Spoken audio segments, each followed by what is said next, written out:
Welcome to Beans. We're the Beans crew? Club? Just Beans. Oh, Beans. Not beaners, because that's racist. That's right. We're Mexican. We can say that, right? Yeah, pretty sure. Well, okay. We're all Mexican, actually. Plus Yeah. Obama. Yeah. Yeah, Obama can say whatever he wants. Yeah, I'll give Obama the bean pass. I'm a certified Mexican. Oh, yes. I'm certified. Is that racist? How have you been? I've been doing poggers. What's up with the banana? Oh, that's Jamal. Jamal's almost 9 years old now. Oh. That's Francois. Francois. Yeah. Is that his son or his little brother? That would. They're both the same man, but Francois is infinitely weaker. Is this supposed to be a caricature of you? Yeah, but he made me a pretty boy. Bruh, it looks nothing like you. Yeah, I saw that. I was like, do I take this as a compliment or an insult? It's Ryan, but gay. It's just homosexual me. Alright, look at me. You. Caricature. Oh, yes. Give me the kissies. Alright. Yeah, gay. We're just homosexual. Yeah, I am Yeah. homosexual. Is it gay to kiss the homies goodnight? No. No. Y'all I'd say wait. it's gay to not kiss the homies goodnight. It's gay if they're not wearing socks. If you're wearing socks, not gay. If you're wearing no socks, it's pretty gay. Yeah, kind of like feet, so I understand that. Oh, I forgot. You got a feet thing. No, I don't like girl feet. You know. You got a wiki feet? Is that a thing? Yeah, it is. Wait, it is? That's terrible. I found that out through Game Grumps. Aaron Hansen, the Ego Raptor, Yeah. he posted on YouTube like his WikiFeet article because like someone took they took screenshots of his feet and they rated it on WikiFeet. Oh, so it's like What was his foot rating? It's like foot rating. What did he get rated? I don't remember. I think it was like a 4 out of 5. Oh. But like he had really good feet apparently. I wonder what my feet would be rated on a scale of like 4 to 5, or like 1 to 5. No, from 4 to 5, I'd say a 4. 4? I got some Aaron feet. Well, the scale's 4 to 5. 4 to 5. Oh, okay. Pain. But from 1 to 5, I'd say like a 3, 3.5. You know what? 3.5. I'll take it. Like, Yeah. not bad. Nice feet, bro. You have any weird fetishes? Any weird No. shit you're into? Not really. I just go with whatever they're into. I respect that. What if they're furry though? I can work with that as long as I don't have to do any of the. But as long as I don't have to be in the suit, I think I'm good. There has to be a line though. There is. That's I was actually thinking about that. Like, where does anybody draw the line, or is it on a per case basis? I feel like it's got to be a per case basis, because like if I'm talking like a celebrity, like, okay, what's an attractive female celebrity? Vanessa Hudgens. Vanessa Hudgens. I'm in love with Vanessa Hudgens. I think I remember her. Wasn't she on like Nickelodeon or something? She was in High School Musical. Oh, I remember her. Oh, like for her, okay, maybe I'd put on the suit. Maybe I put on the suit. Yeah, I With the feel full that. latex. Full late. Am I a gimp? I mean, I'd be Vanessa Hudgens' gimp. I'd be yeah. I don't even know what gimp means. It's where you wear that. Reminds me of Pulp Fiction, the gimp scene. Remember that? I have not seen Pulp Fiction in a while. I just haven't watched it in general. But Like I've in seen it- general. No, but I've seen the scenes before.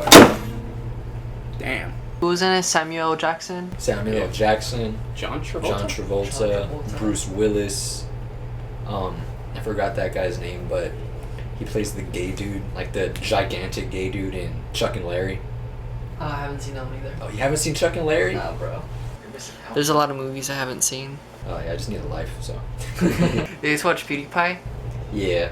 Yeah. I haven't seen PewDiePie in a while, dude. Really? Yeah. He's doing really well. I was following him on.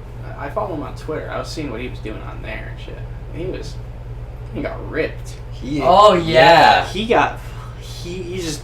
It's just I a was like- hunk of meat, bro. It was ab, bro. But it's not gay though. It's not gay. No. It's those Not like, gay. it's those Swedish pillager and rapist jeans, you know? Yeah. Like that- Swedish warrior jeans. Yeah, like in the words of Eric Andre, gotta get some of that rapist blood in me, you know? Oh my god. Is that racist? I don't think so. But you know, Genghis Khan, okay, 0.01% of the entire world is related to Genghis Khan. Yeah. Dude, it's They can trace him. They can trace back to him in their ancestry. dude, this man fucked. He had a very active pee-pee.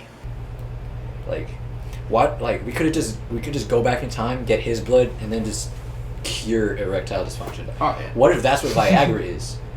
They actually Just just Genghis Khan. It's just What? Genghis Khan's nut. You know? Has anyone tested the erectile dysfunction rate for his blood? What if they just don't have it? that would be interesting. That would be an interesting thing to test out. This man had to have something going. They didn't have Viagra back then. This man was in like his 60s and he was still clapping. What if he was just on coke? Oh. Opium. Oh, You know, it's Genghis Opium. Khan. Opium makes you not want to fuck. Oh, Oh yeah, isn't it depressing? It's It's a depressing. depressant, like severely. I was like, okay, this is completely unrelated, but I was thinking the other day, right? So I was thinking that would we qualify health as people that want less or desire less to be happy? Like, yes or no? I don't know. Wait. What was the question again? Okay, so some people consider like happiness, right, or peacefulness to be people that desire less or want less in order to be happy, right? Mhm. That's what healthiness is.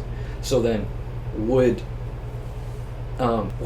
depressed people be happy? Because depressed people, well, severely depressed people have given up. They don't want anything. All they want is to just be gone, right? But they don't want, say, to go outside and hang out with their friends because they know that afterwards they're just going to return to the same place. So they want so little that there's nothing going on for them. So would that be considered healthiness, or would that be considered just depression? Well, wouldn't depressed people want that though? Because they have a longing to, you know, be with people, yet Yeah. they feel like they're not adequate. Yeah. I think they have wants, but they don't believe they can fulfill those wants. I mean, I remember because I'm diagnosed with bipolar depression, right? Mhm. So I have periods where I'm like just periods of like month long just euphoria, and then periods of like almost year long just depression, right? But I mean, now I'm off my meds and now I'm doing better, but there would be times where I would just not want anything. I just want just be left alone, right? That'd be the only thing, if anything. I'd just be neutral, a neutral party in life. So, and I was thinking that if you go to Buddhist monks or even like yogis, in Hinduism, they talk about not wanting anything, or the secret to life is realizing that no external thing is going to change your state of mind. That it has to be you. And that's the same process that I got whenever I would be at my lowest. That was my same process of thinking. So would it be that could it be argued that Hinduism is just facilitating depression, or could it be argued that depression is just the manifestation of inner peace? Or severe lows in depression or manic depression could be considered the facilitation of peace. I think the difference is that at least with like the monks and the yogis, they're making an active choice to be Yeah. content with what they have and not really desire materialistic stuff, because it's about interchange, done by yourself. I think with depressed people, it's not really their choice. I mean, in some part they choose to be depressed because they've given up, but I think that's like a big difference. Like that their motive to not liking stuff or not wanting stuff is not because they want inner peace. It's because they feel bad. Yeah. They feel like they don't deserve it. It's getting robbed. Santa Claus.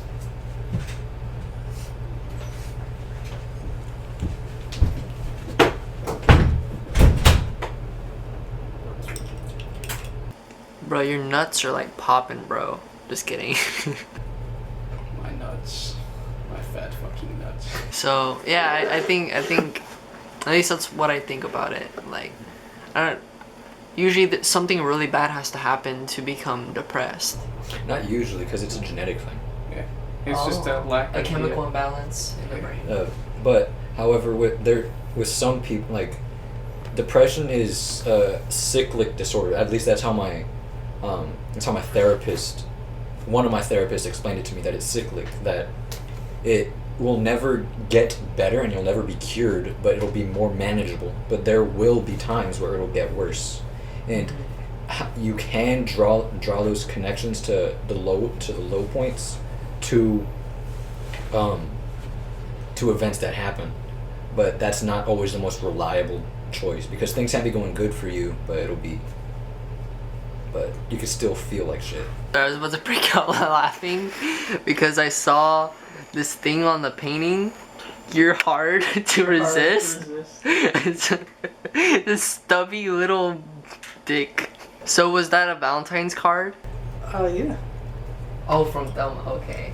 So meanwhile, while you're talking about depression, I'm keeping myself from laughing at a walking dick.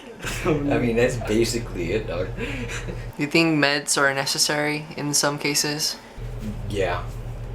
Yeah. I mean, if it wasn't for my meds, I'd be at a lower place. But I mean, I'm glad I'm off of them because it's a mood stabilizer. Mm-hmm. So, rather than having extreme high periods and extreme low periods, it's an even medium, or at least as even as it can be. Here, the recording stopped. Existential shit, or do you want more humorous, upbeat kind of stuff? Either one's fine for Either me. one's good. Either one's good. Okay. I feel like this is why we have this band of characters, because we can hit all ends of the spectrum. Yeah. Okay, I got some ideas. You guys want to go sort of biblical existentialist, or you guys want to get right into it and start talking about like societal norms and that kind of stuff, you know, more sociological? Like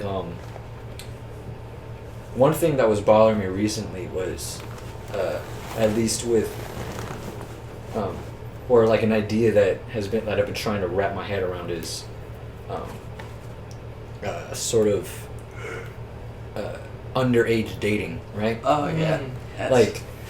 Like say a 20-year-old dating like a 17 or 16-year-old. Yeah, that's... Like, what are your thoughts on that?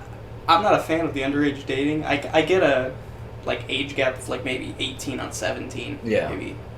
Maybe 19 on 17, and I'm talking maybe. Big emphasis on maybe. Like they're just about to turn 18. I mean, technically, it's still illegal. Like in legalese, like you will go to jail if you have any sexual intercourse with someone who's either 17 with an 18-year-old. Yeah. One thing I had a problem with, well, not that I had a problem with, just that was hard to wrap my head around, was that there are people that argue that there are people that can argue, and it can be argued, that it's just, it's just 1 year, it's just a 3-month difference, right? But then if you were to change the legal limit down to, by 3 months or by a year, then the same argument can be made. Yeah. And then where would you draw the line? Or would you need to draw one, or could it be based on a case-by-case basis? But that's unreliable for the legal system, right? Yeah. That'd be hard for a lawyer to like. And then at least some of the arguments that the people that do that kind of thing, the people that date underage kids, one, like, the arguments that they can make can be, they're more physically developed than people their age, like they're more attractive, they're sexier and all of that. Or it can be made that they're more mentally advanced. Yeah. But at the same time, one can be mentally advanced and physically still look like a 13-year-old. Mm-hmm. Or they can, be like stupid or even mentally ill and be like at a 13-year-old level, but still have the body of, say, like a 26-year-old, I mean, like that girl from Jessie, the Disney show, Sky Jackson. Yeah, Sky Jackson. Like, she still looks like a 13-year-old. She looks like a 13-year-old. But she just graduated this year. She's older Yeah. than she's about as old as you. Yeah, we're the same age. Like she's baby face and she's Yeah. already 18. Yeah. So then, what would the line be, if you were to take their argument? I mean, Because one of the things is, at least with debunking an idea, you have to put yourself in their shoes, because the straw man argument is just lazy, right? Making them like, oh, they're stupid, they're disgusting. Anybody can say that about anybody. They can say that about us, but it's harder to put yourself in their shoes and try to defend them whenever it's just gross and it's a very touchy subject. I mean, I think different countries have different like ideas of what the age of consent is, and I mean, America's just stuck with 18 for a long time, but we really don't know when we're fully an adult yet, because 18 still might be young because the brain is at least closest to being fully developed at 21, which is why that's the drinking age and the smoking age. But if that's when we're fully developed, then why doesn't the legal age for an adult go to be moved 21? up to 21? Yeah. And some people would argue that they want that's when you're fully physically developed, right? Which is why that's the age for enlisting in the military. But if you can put your life on the line for your country, and if you can have sex with a 54-year-old, why can't you smoke weed? Why can't you drink alcohol? Like we have a pretty high drinking age in like other European countries. It's Yeah. only, like Oh yeah, 16. Germany it's Germany's 16. In New Zealand, it's 14. Yeah. And I mean, they got really good like DUI rates. Like they're way lower than ours. Yeah. Meanwhile, Germany has like the autobahn going 100 miles per hour. Yeah, I know. Yeah. Yeah. I don't know. I feel like, well, I mean, 21 is the age of like mental development. Like that's when you're already pretty much set as an adult. Your brain isn't you're not going through puberty anymore. Yeah. Because I think 21 is also the age that puberty stops. Yeah. Because during puberty, your brain shrinks up to, I think, 30%, at least your frontal lobe, which is why decision making is way fucked up for teens. So that's the age where it starts returning back to normal, and where their growth will no longer be stunted, at least for the majority of people.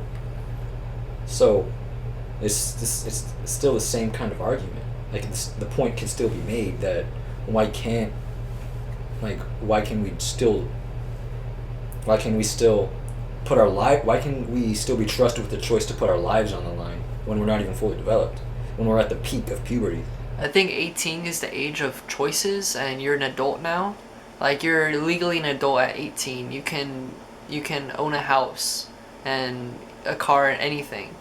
But 21 is the age of like you're fully developed. Like you're maybe an adult, but you're not physically developed yet until 21, and it can cause like psychological problems if you're, yeah. Well, then why would we be given the freedom to choose what to do with our lives whenever we're not even fully developed, and all of our actions will have consequences? Well, I mean, it's very specific to alcohol and drugs, though, because they have to do with the brain, So that's why it's only for alcohol and drugs, because they both affect how the brain works with your Doesn't chemical the military balance. do the same thing? How? Because, well, my parents, just as an example, more specifically my mom, when she joined the military, she joined the Marines when she was 19, right? She still has flashbacks of waking up in the middle of the night screaming because of seeing like crying kids at funerals, of her friends, or of her friend saying, "No, you stay here. I'll take your place and go to, say, Iraq or something," which actually happened when my brother was born. and she'll still remember that, and that still fucks with her. And you know, she was like 19 to 20 at the time. So if it can have such a big, if those experiences can have such a big impact on your brain and on your development, then why isn't the age moved up to 21? Or why wouldn't it be? I mean, I feel like you would get that experience no matter what age you're at, pretty much, because PTSD, you know, affects any age. Yeah. Like, you could be in the military at 30 years old, and maybe you're in the tech unit, like you're in the Air Force, per se, and you're doing drones, but then you're taken to field, like to experience stuff, then you can experience PTSD from that stuff. Yeah. You know, I don't think you're more susceptible to it. I think you're always susceptible to getting PTSD. And then I think another reason, if that's not the case, is that the age is lower because we need more people in the military. Yeah. Yeah. So it's kind of like trespassing the ethical boundary a little bit. Yeah. They really send a person to recruit high school kids. Yeah. And be like, yo, once you're 18, you're ours. Yeah, I just got a call from the Marines, actually. And I was like, no, thank you. Yeah. But if, like, I'm pretty sure it's still considered pedophilia if you wait for a 17-year-old to turn 18. It's It is. grooming, actually. Yeah, Yeah, it's called grooming. So, isn't that similar to what the military does? They groom you to be a soldier, and in some cases to be a killer. Yeah. So, is that not as immoral as pedophilia? I would say it's pretty immoral. I mean, pedophilia is like a person on person, but the military thing, this is like an institutionalized It's an thing. industrial complex. I Like, think convincing anybody to do a job, like reaching out to them, like, I think it's already unethical. Like, just to reach out to somebody to, hey, take this job, like, I don't know. I mean, it's not a safe job either. It's Yeah. pretty fucking. yeah.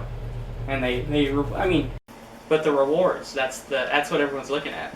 It's like, hey, I can pay off my college with this. Yeah. And my mom actually told me that since she was in the Air Force, they make a lot of jokes about the recruiters.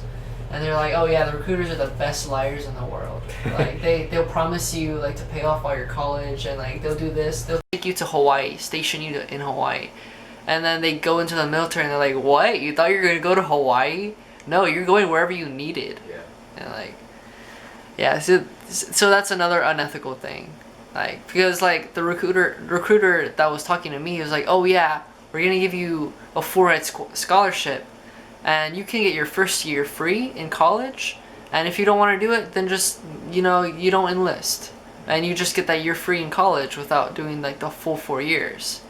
And that's already unethical, because, like, if that's true, then you're stealing money from the government too, you know, for something that you're not actually gonna do. Either that, or he was lying and you do have to, you know, go, because of course there's a contract. If you do 4 years of college and they're all paid for, you have to do 4 years in the Marine unit. Yeah. Whenever, shortly after I had taken the ASVAB, a bunch of Marine recruiters started reaching out to me, right? And then, you know, I was just, like, I wasn't considering going to the military. I didn't even think that I was able to join the military. So I was just like, hey, why not? I'll see what's up, and I'll go have a meeting with him. So he drives me over to the recruiting place, you know, we're talking about, like, my hobbies and stuff, and I said that I really want to be a chef, because at the time I was really into that. And so he says, oh, you can be a cook in the military, right? And so he starts talking up the position, like, oh, you get so many good hours, you get such good experience, you're more of a team, so it'll help in a restaurant setting, that the abusive environment of a high-stakes restaurant or of a highly rated restaurant. It's like, oh, okay, that's really cool.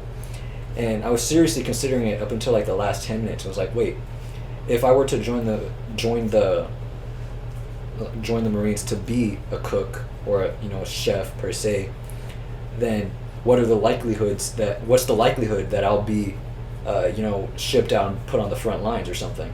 And he said, oh, it's 100%. Oh. because anytime they go and set up an FOB or they set up a base camp, the cook has to be with them because like what do people need They need most? food. They need food and they need water. Yeah. The chefs and the cooks are responsible for those.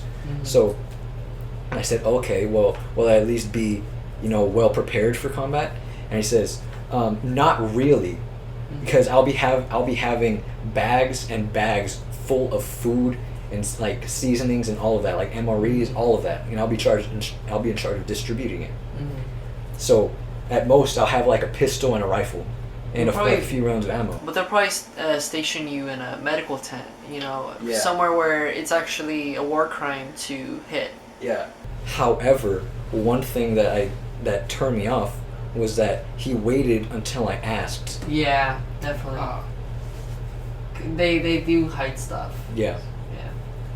Well, at least we're not like North Korea though. Well, Dude, a South Korea too. lot of countries, the majority of countries actually, they require citizens to serve at least 1 year in the military. And those are some of the countries with like the lowest crime rates, or with the happiest populations. Like Iceland, they have the lowest crime rate. Like year after year, they're voted the safest country on earth. Well, yeah, but don't they have like a small population really too? Small population. They do. And it's actually, I think it's hilarious because there's a real problem with dating cousins over there because Oh the my population is so God. small. People. They have an app that makes millions of dollars a year. Because what you do is you bump phones and it tells you if you guys are closer than third cousins. Oh my gosh. Because if anything after third cousins, like a fourth, fifth, is safe. Birth defects. It's considered safe. Oh, okay. No. But anything like if you're first, second, it's no. But a majority of people are like first and second cousins to each other. Like if you bump into someone on the street, they're most likely your cousin. That'd be like Livy and Brawley, but everywhere's Brawley. I know. You guys hear about that K-pop band that actually had to do their mandatory military service in South Korea? Really? Yeah. Oh yeah. A whole K-pop band. Which one? I don't remember their name, but everyone was like, "No, save the K-pop band!" And then the K-pop band's like, No, we gotta Damn. go. "It's like, all right, y'all, we'll see you later." I don't know what happened to them, but They all come back scarred army veterans. Oh shoot, it stopped. Go. I would enjoy K-pop way more if they just all dressed like Kiss members. It's basically just Kiss. It's Kiss but Korean. Kiss. K-Kiss. K-Kiss. K-Kiss. Was there any other like stuff you wanted to bring up? That was one thing that was like bothering me for a while. It's more of just a metaphysical idea. Well, metaphysical because it's from, I'm pretty sure it's from Jung, right? The psychologist. It's an idea that I wanted to share with you guys and sort of get your like responses and ideas, if you have any. And what he said was, it can be boiled down to beauty is a call to action, right? And what that means is, any ideas or interests you have is an attempt of a future self of yours to reach out and tell you, basically reaching out and saying, hey, this can be you, It's like if you're interested in, or say you walk downstairs and you see like just NASCAR randomly playing, right? And you're like, oh, that's really cool. And you start considering being a NASCAR driver, or at least working on one of the pit crews. That's an attempt of a future self of yours to reach out and be like, hey, create me. Make me. Yeah. So, beauty is a call to action. That'd be cool. Yeah. Like, it can, like, I get it. I really do. So I wanted to see your guys' perspectives on something like that, if you guys have any. I could definitely see some shit like that being real. Or being a thing. Especially with how deja vu works. Oh yeah, deja vu's pretty crazy. Deja vu's weird. We still have no explanation for that. We're just like, it's a thing. This shit happens. Shit happens, man. I don't know. With like you're saying like your future self will A like future self. a future A self possible future self. is so like from a different timeline or from the same timeline. Just a possible future self. Is like reaching out to you. Just like through your thoughts? Yeah. Hmm. Or a possible future self a possible future you trying to manifest themselves. Yeah, I'm not sure about that one. How so? I don't know, because, I mean, I don't know if you guys know that I'm Christian, right? Yeah. Yeah, I think that's just like God calling you towards. Well, yeah, it's the same thing. It's some people would consider God to be like their higher self. I'm not saying that's what it is, but some people could argue that. So it's the same kind of idea as being guided along towards a future goal or towards a future path. The only thing is all the doors look the same, or can you even see the doors? Is there even a door? And sometimes just doors open and you didn't even expect it. It's a labyrinth. Like sometimes like bad things happen to me, but they turn out to actually be good, or it leads to personal growth, or it becomes an outcome that was better than I would have wanted in the past. One of the examples is like, say you're in class and you see a pretty girl, right? Yeah. And obviously you're gonna be like, can I talk to her? Like should I? Could I? Would she? Could she? Could we? And that'll be your process, your thought process. And what that could be is, maybe in the future you guys could end up a thing. Maybe you guys can end up having a life together, right? Mm-hmm. But I don't even think there is a but to that. There's just a possibility. Too many possibilities. Yeah. You don't know what's gonna happen next. You could be like, hey, we're vibing. Bam, you could buy a car. Yeah. What do you do? You're dead. I mean, what you think is more likely to become, what you're to become. Kind of like what you say could. I don't know. I think, I don't know what I think right now. I mean, it's like what it's a crazy idea or a difficult idea to wrap your head around, right? Mm-hmm. I think where I'm going is it's good to have a good mindset, or like a positive mindset. Yeah. Because where I was going is what you think, your thought process is what you will become, like what you will do. Because before every action is a thought, for most thoughts. Yes, I'll leave it at that. Was there anything else? One of my thoughts on Genesis was that, okay, let me see. Are you familiar with Genesis? Yeah. Okay, because okay, so I understood the story of Adam and Eve to be, or that it could be, a metaphor of evolution and of evolution, improvement and the acquisition of intelligence. With the central idea being that with knowledge and growth comes the realization that there is more learning and growing and more suffering that deserves or that needs to be overcome. That knowledge may be the expansion of our perception to include more problems and dangers that need to be fixed and addressed. What are your thoughts on that? So this is going from like Darwinism, like in a sense. Theory of evolution. Or like the story of Adam and Eve, right? Like, because after they ate from the tree of knowledge, God told them that, okay, now childbirth is going to be painful, and that there's going to be a lot of pain in life, and that because at the time in Iran, at least, the snake was not considered evil. It was considered a sign of fertility and of beauty and of life itself. So it could be that when God said to the snake that your children will be cursed to be struck by Adam, and said to Adam that you will be cursed to be bitten by on the heel by the snake, and you guys will be in eternal war. That could be the struggle between man and life, right? That there will always be suffering to be overcome, and that whenever I think he said something along the lines of, you will reap what you sow, right? That's an idea from what he said. I think. Yes. That you will be forced to reap what you sow, and I think that sort of fits into that idea well. Right? Jesus definitely talks about parables about growing, about agriculture, pretty much, not agriculture, but like what you sow is what you'll get. What you reap, you will sow. Yeah. And also, I guess people will know you by your fruit, because you're like a tree. So people will know you by what fruit you produce.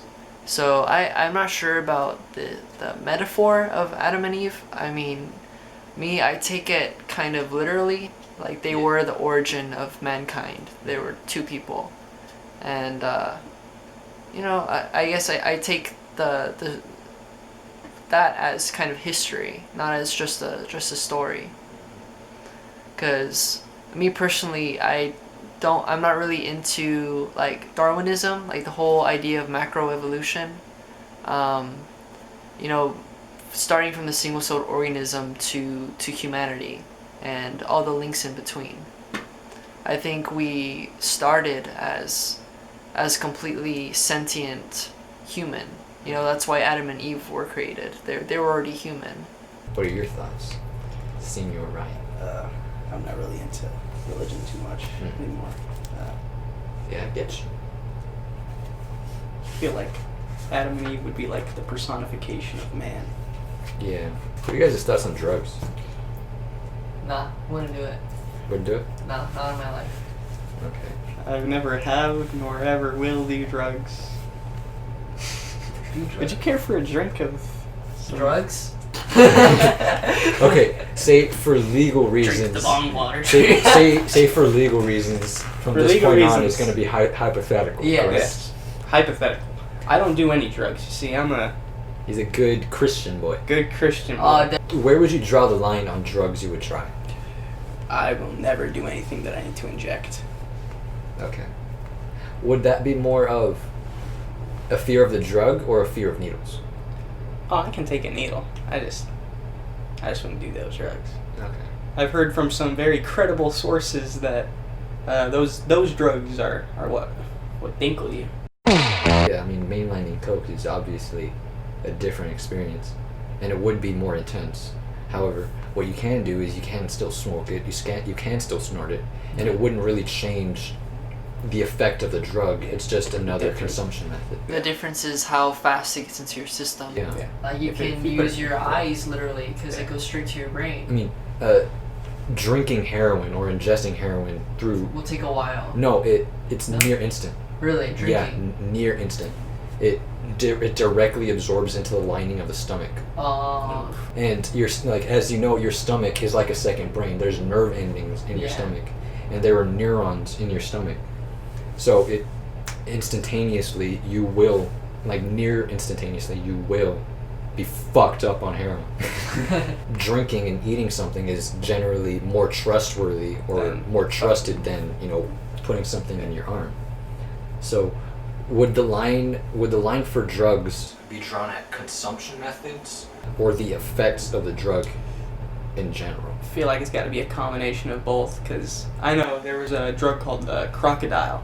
Oh You yeah. guys Oh, remember that? crocodile, yeah. Crocodile. The There's synthetic a lot of heroin. ways to consume it. You could snort it, you could eat it, you could inject it, you could do all these things. But either way, You become a crocodile. you're You got like that Yeah. scaly skin, bro. Yeah. you go fucking crazy. Is it like bath salts or some sort of like? Isn't it ketamine? No, it's not ketamine, right? It's a synthetic heroin. That's what Oh, it is. synthetic drugs are what like Yeah. fucking destroy. And a lot. heroin is already synthetic. It's just a Yeah. cheaper version of it. It's just it gets worse and worse progressively. Yeah. One thing is Pantopon, which is a synthetic opium made by different products of opium. Codeine, thiazine, all that stuff. It has the same amount. It has the same equivalent of hydrochloride salts present in plant-based opium, right? Or organic opium. So it'll have similar effects. It's just synthetic. And the one thing is that it's a diuretic. So if you take it, you will piss and shit your pants. Oh. But you'll be absolutely fucked on opium. So you wouldn't care.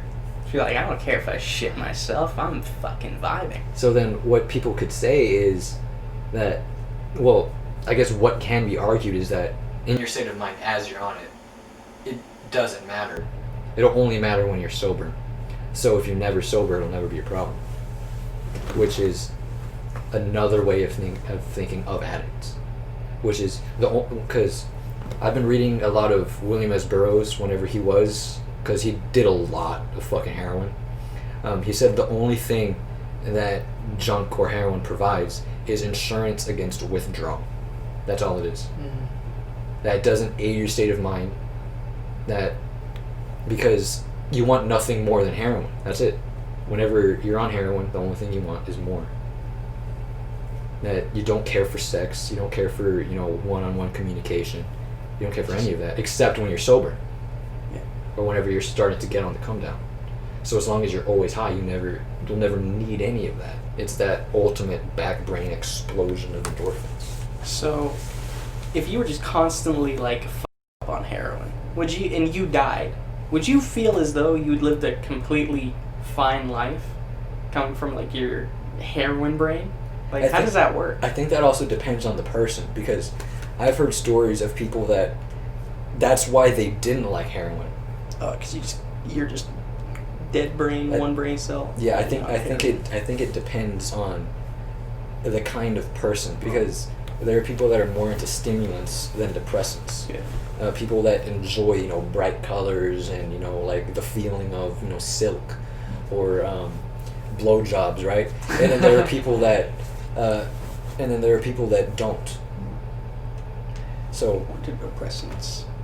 people that are into just relaxing, just melting into the couch.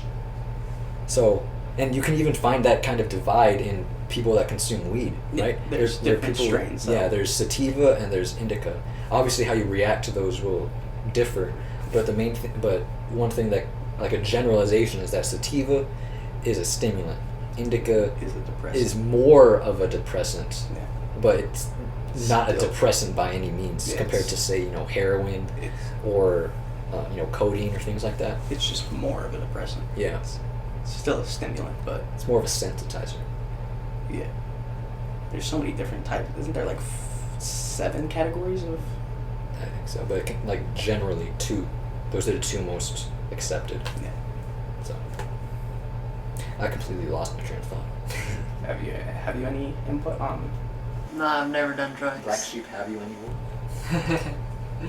Nah, I don't think I would either. Mm-hmm. Yeah, it's just not Okay. my thing.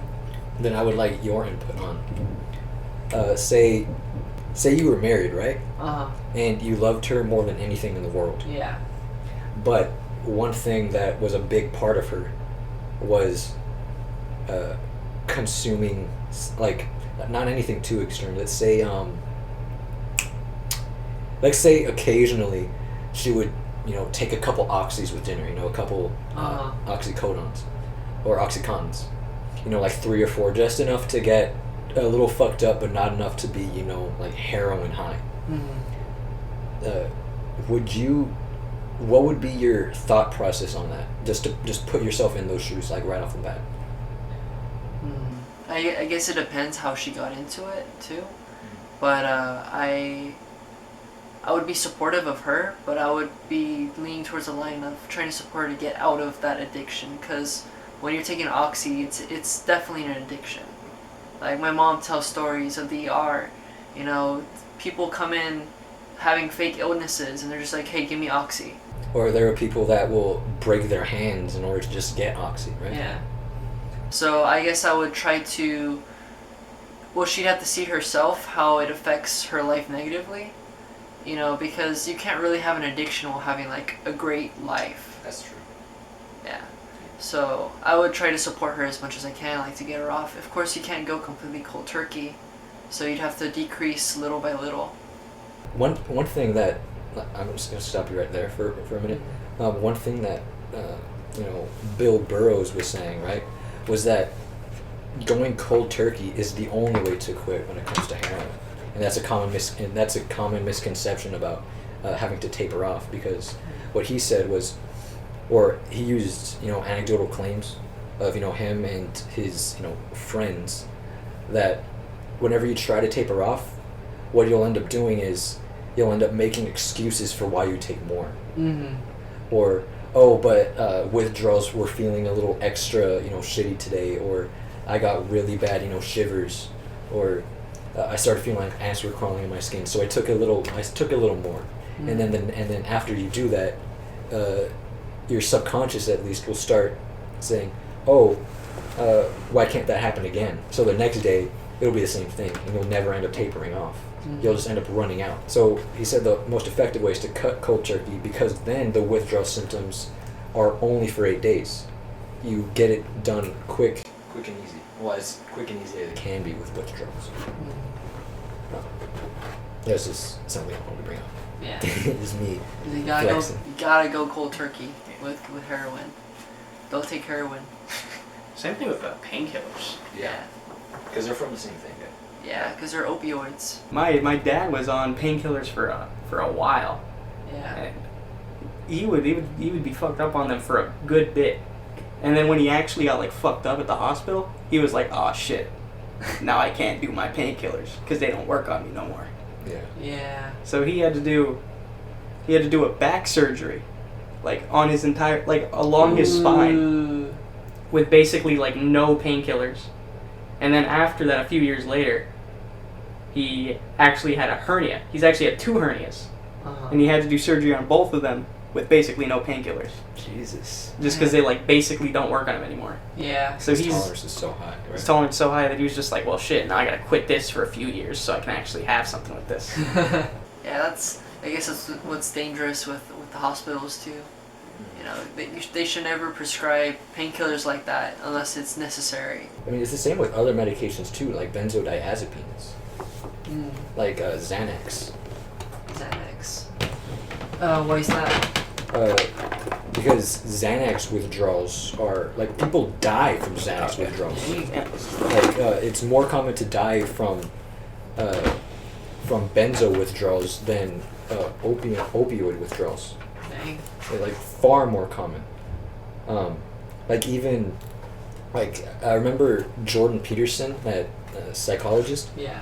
I remember like he told a story on his daughter's podcast of whenever he was going through benzo withdrawals, and there was 5 days where he was just in a manic delirious state, and he thought that he was being held captive in Florida by 6 or 7 hillbillies that wanted to kill him. But in reality, he was in a medical facility in Moscow, with his only company being occasionally a couple nurses and his family. And they had to explain to him afterwards that he was nowhere near Florida and that's where he was. They had to talk him out of it. And he was talking about obviously like having seizures, memory loss, all the things that are accompanied with that. Because his daughter had to explain to him that period was for 5 days. Because up until then, he had only thought it was like a day that he was going through that. So that's just and that's just one story. I remember I was into Xanax for like only a week or two. Like I would snort Xanax in the bathroom, right? And you just